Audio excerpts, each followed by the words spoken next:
എത്ര ആത്മാർത്ഥമുള്ള ഭാര്യയും ഭർത്താവാണെങ്കിലും ഉണ്ടല്ലോ, സെക്സിൻ്റെ കാര്യത്തിൽ ചിലപ്പോൾ പരസ്പരം വഞ്ചിക്കും. പണ്ടൊക്കെ എൻ്റെയൊക്കെ ഒരു ചെറുപ്രായത്തിലൊക്കെ മിക്ക സ്ത്രീകളും ഭർത്താവൊക്കെ ആയിട്ട് ഭയങ്കര സ്നേഹവും, പക്ഷേ അയൽവക്കത്തുള്ള ഏതിന് പയ്യന്മാരെ കൊണ്ട് എടുപ്പിക്കും. അതായത് ഒരു സന്ധ്യ ആയിക്കഴിഞ്ഞു, രാത്രി 9 മണി, അതിനുള്ളിൽ പുറത്തുനിന്ന് എവിടെ നിന്നെങ്കിലും അതിന് അമ്മായിയമ്മ ഉണ്ടെങ്കിൽ അമ്മായിയമ്മനെ പറ്റിക്കും, വീട്ടിൽ മക്കളുണ്ടെങ്കിൽ അവരെ പറ്റിക്കും, എന്തെങ്കിലും പറഞ്ഞ് അവർ പുറത്തിറങ്ങും. ഇനി നാത്തൂനുണ്ടെങ്കിൽ നാത്തൂനെയും പറ്റിക്കും. പക്ഷെ ചില വീട്ടിൽ നാത്തൂനും ഇതിൻ്റെ ആൾക്കാരും, അപ്പോൾ അവരൊരു പരസ്പര സഹകരണത്തിൽ അങ്ങനെ പോകും. അങ്ങനെ ഇത് ഭർത്താവ്. പിന്നെ ചില പെണ്ണുങ്ങൾക്ക് ഒരു പ്രത്യേകതയുണ്ട്, അവർക്ക് വാശി വന്നാൽ കേൾക്കണം. പിന്നെ അവർ ഭർത്താവിനോട് വാശി തീർക്കണം ഈ കാര്യത്തിലാവും. ഇത് ഞങ്ങളുടെ ഭാഗത്തുള്ളൊരു ചേട്ടത്തിയാണ്, വളരെ നല്ലൊരു സ്വഭാവം. കളിക്കാനൊക്കെ ഭയങ്കര കൊതിയുണ്ട്, പക്ഷെ ഭർത്താവിന് വലിയൊരു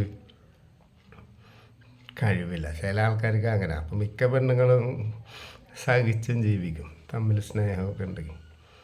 പക്ഷെ ഇയാൾക്ക് സ്നേഹവുമില്ല. ഇയാളുടെ സുഖം. ഇയാൾ അത്യാവശ്യം വെള്ളമടിക്കും, ചീട്ട് കളിക്കും. അപ്പം ഇവരുടെ വീട്ടിലും സത്തുണ്ട്, ഇയാൾക്കും ഉണ്ട്. പക്ഷേ സത്തൊക്കെ കുറേശ്ശെ ഇല്ലാണ്ടായി തുടങ്ങി.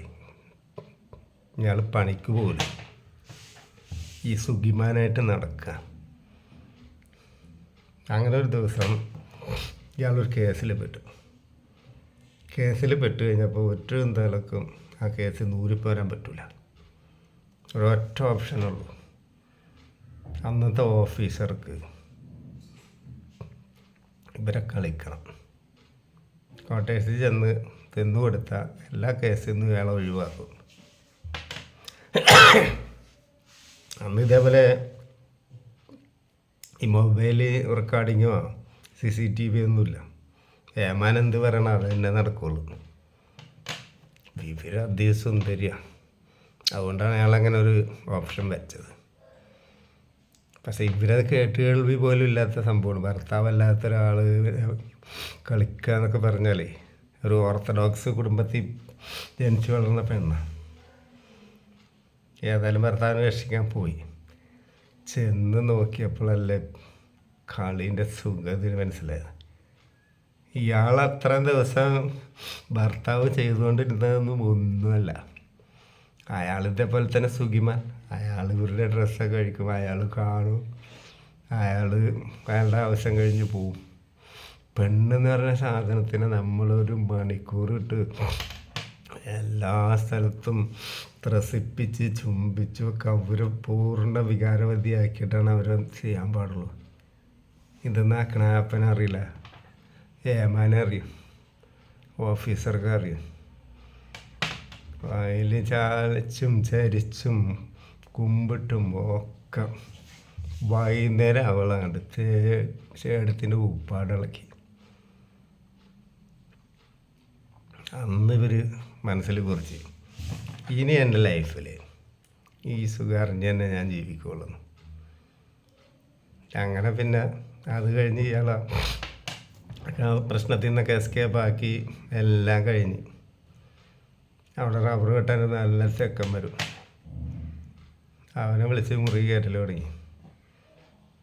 ഒരു ദിവസം ഇയാൾ കണ്ടുപിടിച്ച് ഇവിടെ തല്ലാൻ വന്നു. ഇവർ പറഞ്ഞേ, എൻ്റെ മേല് തൊട്ട് വരുത്തുന്ന പറഞ്ഞു, നീ എന്നെ ഇത്ര നാളെ എന്താ ചെയ്തുകൊണ്ടിരുന്നത്? ഞാനത് സഹിച്ച് ഇവിടെ ജീവിക്കുകയായിരുന്നു. നിൻ്റെ പ്രശ്നം തീർക്കാൻ പോയതല്ലേ ഞാൻ ആ ഓഫീസറുടെ അടുത്ത്. അപ്പോഴാണ് ഇതിൻ്റെ സുഖം എനിക്ക് മനസ്സിലായത്. ഇനി ഞാൻ സുഖിച്ച് തന്നെ ജീവിക്കണേ, എനിക്കിഷ്ടമല്ലെങ്കിൽ എന്നെ ഒഴിവാക്കുക. അങ്ങനെ തന്നെ പറഞ്ഞു. ഇയാൾ പോയി കുറേ വെള്ളമൊക്കെ അടിച്ച് കുറേ ചിന്തിച്ച് ആത്മാർത്ഥ സുഹൃത്തിനോട് സങ്കടം പറഞ്ഞു. അയാൾ പറഞ്ഞെന്താ, വിട്ടുകൊടുത്തേക്ക്, നമുക്കിതിൽ വോയിസ് ഇല്ല പറഞ്ഞ് കണ്ണടച്ച് കൊടുത്തേക്കാൻ പറഞ്ഞു. അവളോട് സ്നേഹം ഉണ്ടാകുന്ന നിനക്കതേ ചെയ്യാൻ പറ്റുള്ളൂ. കാരണം നിന്നോട് സ്നേഹം ഉണ്ടായിട്ടല്ലേ അവൾ എല്ലാത്തിനും സമ്മതിച്ചത്. ഇപ്പോഴാണ് അവൾക്ക് അതിൻ്റെ സുഖം മനസ്സിലായത്. അവൾ സുഖിച്ചോട്ടെ, ഒരാൾ അറിയാണ്ട് നോക്കിയാൽ മതി എന്ന് പറഞ്ഞു. അത്രേ ഉള്ളൂ. ചില സ്ത്രീകളങ്ങനെ